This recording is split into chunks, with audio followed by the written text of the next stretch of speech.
space. We could spend the night, watch the earth come up. I've grown tired of that place. Won't you come with me? We could start.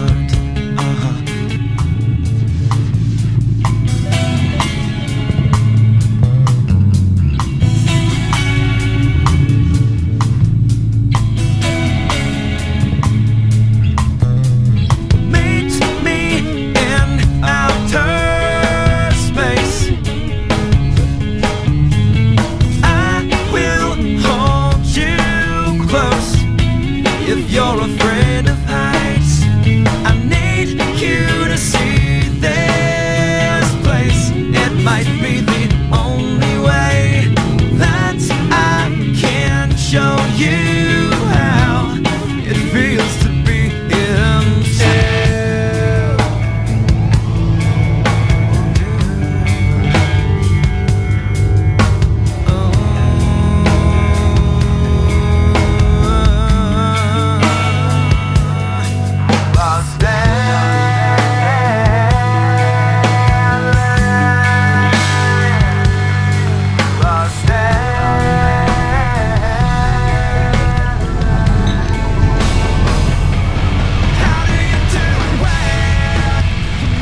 Years ago, the great screen actor Jimmy Cagney was working with a young actress that was about to be fired. He went to the director and said, "Let me talk to her." And he walked over to the actress and he said, "Look, it's simple. You walk in the room, you plant your feet, look me in the eye, and tell the truth." The logo of the X-Files is "The truth is out there." The truth is out there. I'm going to paraphrase. The truth is in here. You're about to hear the truth. I'm an actor. My name is John Cipher. For 7 years, I walked through the door, planted my feet, and tried to tell the truth as Chief Daniels on Hill Street Blues, as General Craig on the hit sitcom Major Dad. I was 2 years on Dynasty. You're on Knots Landing. I've done 5 afternoon soap operas, 12 Broadway shows, and 20 films. One of the Broadway shows I did was the great musical Man of La Mancha on Broadway. I was Richard Kiley's original understudy. I sang the words to dream the impossible dream, to fight the unbeatable foe, to bear with unbearable sorrow, to run where the brave dare not go. I'm here to introduce your host this morning, Dr. Stephen Greer. He's a man who is running pell-mell where the brave dare not go. He was an emergency room physician. In fact, the director of emergency medicine at a major hospital in North Carolina. 3 years ago, he sat his wife and his 4 daughters down and said, "I've been doing this part-time, running after the truth, for 7 years now. Now I'm going to do it full-time." He walked away from all that money to pursue the truth. I always think of Hamlet's great line to Horatio, "There are more things between heaven and hell than are dreamed of in your philosophy, Horatio." I'm going to introduce a man who says, there are more things between heaven and hell than any of us have accepted. And I have the witnesses and the documents to prove it. Ladies and gentlemen, Dr. Stephen Greer.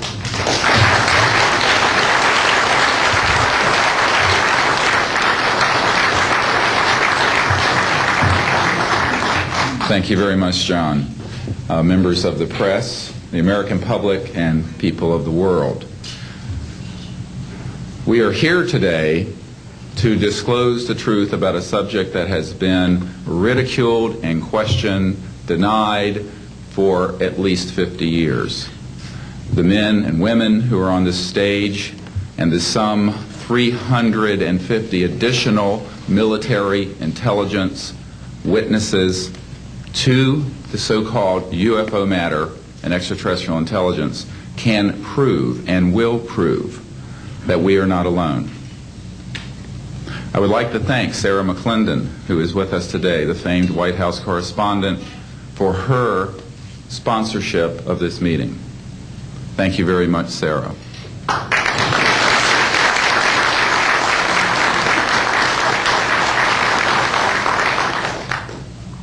In 1993, a group of military advisors to this project and I met out in the countryside in Virginia, and we decided that it was time for civilians, military, intelligence, and other people to come together to disclose the truth about the subject which is called UFOs. Since that time, I have personally briefed a sitting Director of Central Intelligence, James Woolsey, President Clinton's first CIA director. I have personally briefed the head of the Defense Intelligence Agency, the head of Intelligence Joint Staff, members of the Senate Intelligence Committee, many members of Congress, members of the European leadership, the Japanese cabinet, and others. And what I have found is that none of them are surprised that this is true, but they are uniformly horrified that they have not had access to these projects. We can establish through these witnesses whom we have identified, which now number over 400, and these are people who have been inside the CIA, NSA, NRO, Air Force, Navy, Marines, Army, all divisions of the intelligence and military community, as well as corporate witnesses, contractors to the government. And these are folks who have been involved in so-called black budget or covert unacknowledged projects. These unacknowledged special access projects are taking in at least $40 to $80 billion per year. And they are sitting on technologies that can change the world forever. The reason we are coming forward now is that we are asking for the U.S. Congress and for President Bush to move towards an official inquiry and disclosure on this subject. It has the most profound implications for the human future, for the U.S. national security, and for world peace. Specifically, technologies connected to UFO and extraterrestrial vehicles, if declassified and used for peaceful energy generation and propulsion, would solve the looming energy crisis definitively, would end global warming, would correct the environmental challenges that the Earth is facing. It is also critical that we begin to debate as a society the propriety of placing weapons in space. If indeed, as we can prove, it is true that we are not alone and that space is territory which we are sharing with other civilizations, it could be a very imprudent, destabilizing thing to place weapons in space.